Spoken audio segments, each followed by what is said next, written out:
Hello students, आज हम लोग यूजीसीएम 2 के लिए इंटीग्रल कैलकुलस में डिफिनिट इंटीग्रेशन में लिमिट फाइंड कर रहे हैं।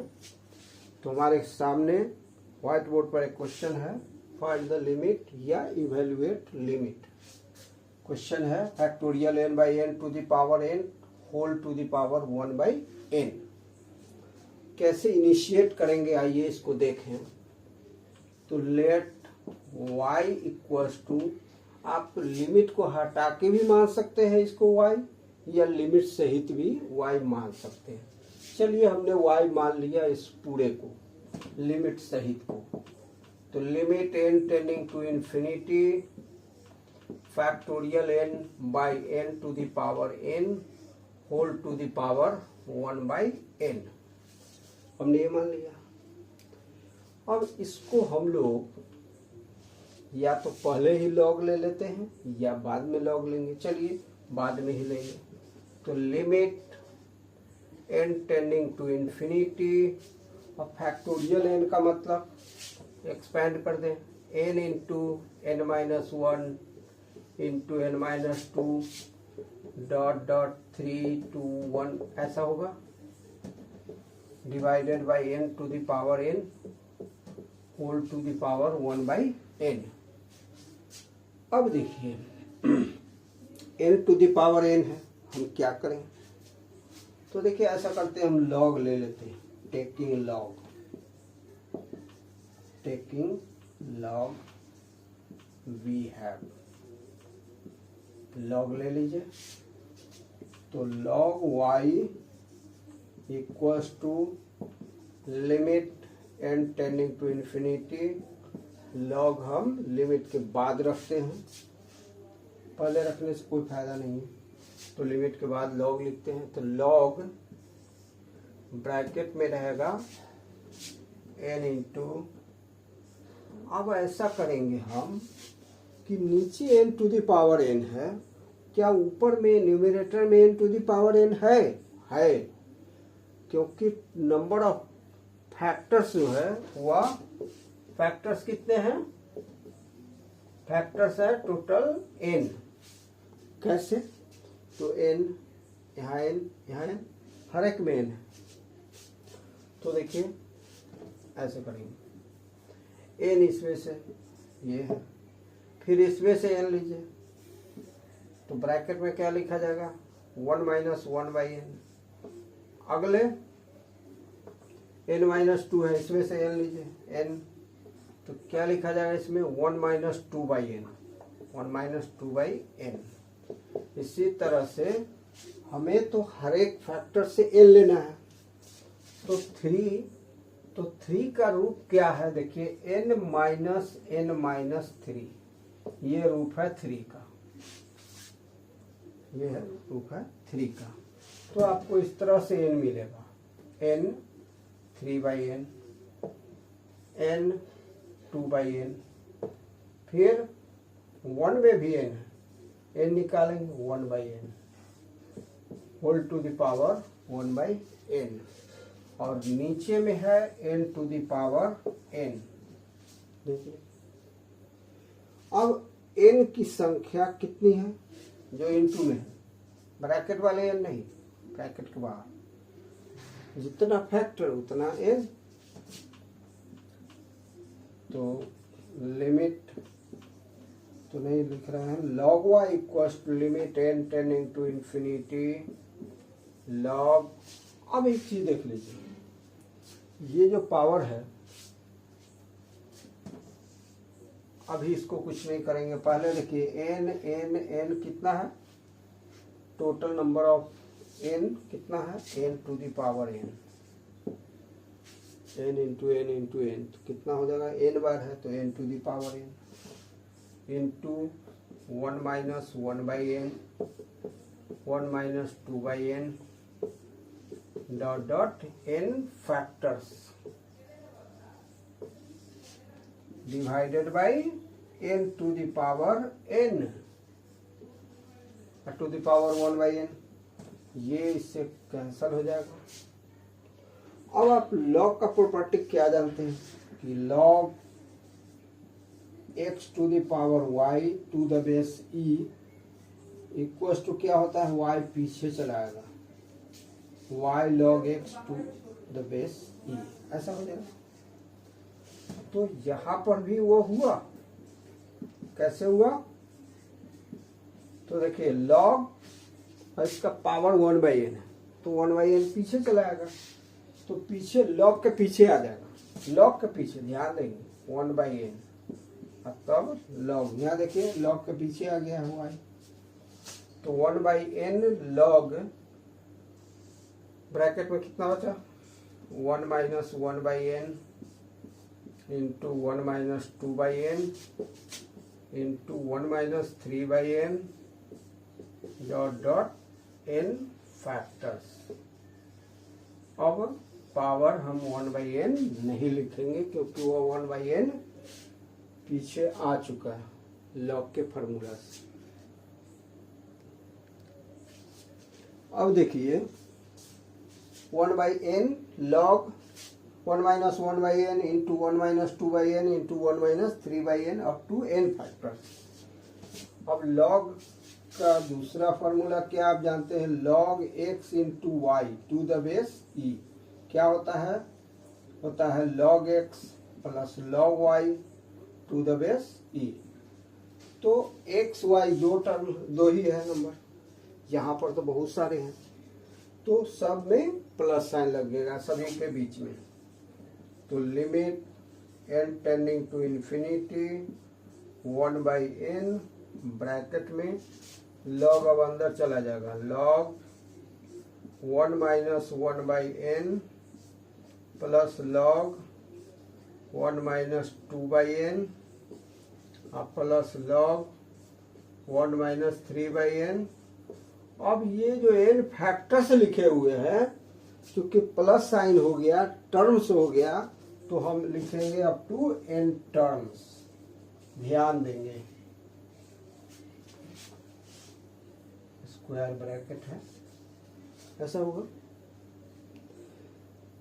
Log a into b, log a plus log b होता है, तो इसी तरह से n फैक्टर है, तो log this plus log this plus log this, ऐसे हो जाएगा अप टू n टर्म्स, और फैक्टर नहीं लिखाएगा। तो आपने देखा log y equals to limit n tending to infinity 1/n log 1 - 1/n plus log 1 - 2/n, इस तरह से n टर्म्स तक। अब log y इक्वल्स टू क्या हो जाएगा, limit n tending to infinity 1/n, और सिग्मा लगेगा, किसमें लगेगा, इसका TR निकालेंगे, TR क्या हो जाएगा, तो TR निकालने के लिए देखिए log 1 - 1/n log 1 - 2/n log 1 - 3/n, जहाँ 1 2 3 है वहां पर हम क्या लिखेंगे, R लिखेंगे। तो TR कितना हो जाएगा, TR हो जाएगा log 1 - R/n। तो समेशन के बाद हम क्या लिखेंगे, लिखेंगे कि log 1 - R/n, ये लिखेंगे। और समेशन का lower limit R equals to क्या हो जाएगा, 1, और अपर लिमिट n हो जाएगा। देखिए जब अलग क्वेश्चन में देखेंगे कि इस तरह का सीरीज रहता है, लेकिन इसमें ये सीरीज नहीं था, ये था। इसको सिंप्लीफाई करते करते हमें सीरीज मिला है। तो सीरीज जब मिल गया है तो हम क्या करते हैं, सीरीज के बाद RH टर्म निकालते हैं और RH टर्म में समेशन लगाते हैं। तो RH टर्म क्या हो जाएगा, log 1 माइनस, चूंकि 1/n 2/n 3/n होता है, तो log 1 माइनस R/n हो जाएगा, log 1 माइनस R/n।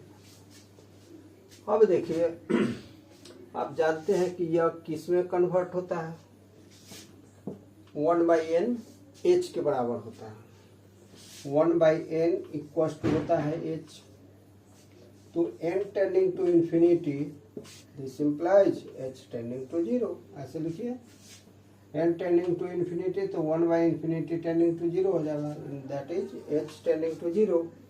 अब जब इसको हम लोग ऐसे फार्मूला जानते हैं कि limit h tending to 0, h summation function of r by n, r equals to 1 to n summation का लिमिट इक्वल्स टू होता है integral function of x dx from a to b, ऐसा होता है। अब हमें a का वैल्यू मतलब lower limit of integral, upper limit of integral और फंक्शन ऑफ x का वैल्यू निकालना बाकी है। तो देखिए लोअर लिमिट इंटीग्रल का कैसे निकालते हैं। तो अब देखते हैं कि समेशन का लोअर लिमिट क्या है, r इक्वल्स टू 1 है, तो r इक्वल्स टू 1 और n tending to infinity, n tending to infinity, तो r बाई एन निकालेंगे। लोअर लिमिट निकालने के लिए r बाई एन का वैल्यू निकालेंगे एट r इक्वल्स टू 1, तो 1 by n means 1 by infinity tending to 0 या बराबर 0 लिखिए। अब देखिए r का वैल्यू n लीजिए, अपर लिमिट ऑफ समेशन, तो और n टेंडिंग टू इन्फिनिटी, तो अब देखिए r बाई एन का वैल्यू क्या आ जाएगा, n बाई एन आ जाएगा, काटने पर बनेगा 1, तो लोअर लिमिट आ गया 0, अपर लिमिट आ गया 1। तो इसको हम लोग पहले 1 बाई एन को h लिखते हैं, 1 बाई एन h के बराबर लिया जाता है, तो इसको चेंज कर लेते हैं h में, तो ये हो जाएगा लिमिट h टेंडिंग टू 0 और h into summation log 1 minus r h, r equals to 1 to infinity. अब देखिए किस इसका इंटीग्रल में लिखेंगे, इंटीग्रल का लोअर लिमिट क्या होगा, तो 0, अपर लिमिट क्या होगा, तो 1, x के बदले आर एच के बदले क्या लिखेंगे, तो x, आर एच के बदले x लिखते हैं, h के बदले dx लिखते हैं। तो देखिए लोअर लिमिट तो यहाँ निकाला था, अपर लिमिट भी निकाल चुका, तो इंटीग्रल का लोअर लिमिट अपर लिमिट निकल चुका है, और log 1 माइनस आर एच के बदले x लिखेंगे into d x. This implies log y equals to, अब इसको हम लोग सॉल्व करेंगे, तो log आइलेट फार्मूला से देखिए ये कौन सा फंक्शन है, एल ए है, यहाँ पर तो सेकंड फंक्शन नहीं है, तो इंटू 1 dx कर देते हैं। तो ये हुआ फर्स्ट फंक्शन आइलेट फार्मूला से, लॉग सेकेंड फंक्शन हो गया 1, तो इंटीग्रेट करेंगे, इंटीग्रेशन बाय पार्ट्स लगाएंगे, तो log 1 माइनस एक्स पीछे आ जाएगा इंटीग्रल साइन के, इंटीग्रल किसका होगा, dx का, और लिमिट ऑफ इंटीग्रेशन लिख देंगे माइनस इंटीग्रल फर्स्ट फंक्शन का डेरिवेटिव होता है, फर्स्ट डेरिवेटिव, तो d log 1 minus x by d x into integral dx bracket close dx from 0 to 1, इस तरह का होगा। This implies log y equals to dx का इंटीग्रल x हो जाएगा, तो x log 1 minus x limit of integration 0 to 1 minus, यहाँ देखिए इंटीग्रल log 1 माइनस एक्स का डेरिवेटिव का 1 बाई 1 माइनस एक्स और फिर माइनस एक्स का 1 माइनस एक्स का डेरिवेटिव करेंगे तो 1 का 0 और माइनस एक्स का माइनस 1 हो जाएगा, लेकिन इधर dx का इंटीग्रल x हो जाएगा dx ऐसे। तो देखिएगा log y equals to, this implies log y equals to, इसमें हम अपर लिमिट रखते हैं तो क्या आता है, 0 आता है, तो ये टर्म खत्म हो जा रहा है, माइनस माइनस या प्लस हो जाएगा, इंटीग्रल का लिमिट हमने नहीं दिया है, लिख देते हैं 0 1। अब देखिए x बाई 1 माइनस एक्स आया, माइनस माइनस प्लस हो जाएगा, x इंटू 1, तो x by 1 minus x, integral का लिमिट 0 to 1 dx, ये हुआ। अब इसको कैसे इंटीग्रेट करेंगे, तो देखिए नीचे में 1 माइनस एक्स है, तो ऊपर में भी 1 माइनस एक्स लगा दीजिए, ऊपर तक कहिएगा प्लस साइन है तो यहाँ पर डबल माइनस लगा दीजिए, एक माइनस अंदर लगा दीजिए एक्स में या एक माइनस बाहर लगा दीजिए, और यहाँ पर जो प्लस हुआ है उसमें माइनस कर दीजिए। ध्यान दीजिए एक्स को हमने कन्वर्ट किया है 1 माइनस एक्स के फॉर्म में, तो इसमें माइनस साइन लग जाएगा, एक बार यहाँ लगेगा एक बार पीछे में लगेगा, 2 बार लगेगा तो माइनस माइनस प्लस एक्स हो जाएगा, और 1 ऐड करना है तो 1 सब्ट्रैक्ट कर दिए, इक्वल्स टू हो जाएगा log y इक्वल्स टू क्या हो जाएगा माइनस साइन और 1 minus x by 1 minus x d x और minus minus plus d x by 1 minus x, limit of integration 0 to 1। ऐसा हुआ, ये तो कट गया, तो log y equals to minus integral d x from 0 to 1 और plus 0 to 1 d x by 1 minus x है। तो देखिए यहाँ पर चेंज कर लीजिए, डबल माइनस लगा दीजिए, क्यों? क्योंकि माइनस 1 माइनस एक्स का डेरिवेटिव क्या हो जाएगा माइनस डी एक्स हो जाएगा, 1 का 0 हो जाएगा, एक्स का डी एक्स हो जाएगा, तो माइनस डी एक्स होगा। माइनस डी एक्स न्यूमरेटर में रहना चाहिए, माइनस पहले से था नहीं, तो double minus, minus into minus plus होता है, तो जहाँ हमें एक जगह माइनस लाना है तो कहाँ से लाएंगे, तो डबल माइनस कर देंगे, फिर यह माइनस माइनस प्लस हो जाएगा, कोई दिक्कत नहीं होगा। अब देखिए इसका इंटीग्रल क्या होगा, एक्स हुआ, लोअर लिमिट अपर लिमिट लिख देते हैं माइनस, और देखिए नीचे वाले फंक्शन का डेरिवेटिव है ऊपर वाला फंक्शन, ऊपर वाला minus D x, 1 minus x का डेरिवेटिव माइनस डी एक्स, तो क्या हो जाएगा इसी स्थिति में लॉग लग जाएगा डिनोमिनेटर में, यही होगा इसका इंटीग्रल कि नीचे वाले में लॉग लग जाता है, और लोअर लिमिट 0 अपर लिमिट 1 लिखेंगे। This implies log y equals to minus bracket में 1 माइनस 0, देखिए पहले आप अपर लिमिट रखेंगे x की जगह पर, फिर माइनस चिन्ह, फिर लोअर लिमिट रखेंगे 0 माइनस, अब देखिए log 1 रखेंगे तो 1 माइनस 1 0, और log 1 माइनस 0 तो log 1, काम खत्म है। तो log y इक्वल्स टू क्या हो जाएगा -1, log y इक्वल्स टू -1, ये टर्म सारा खत्म हो जाएगा।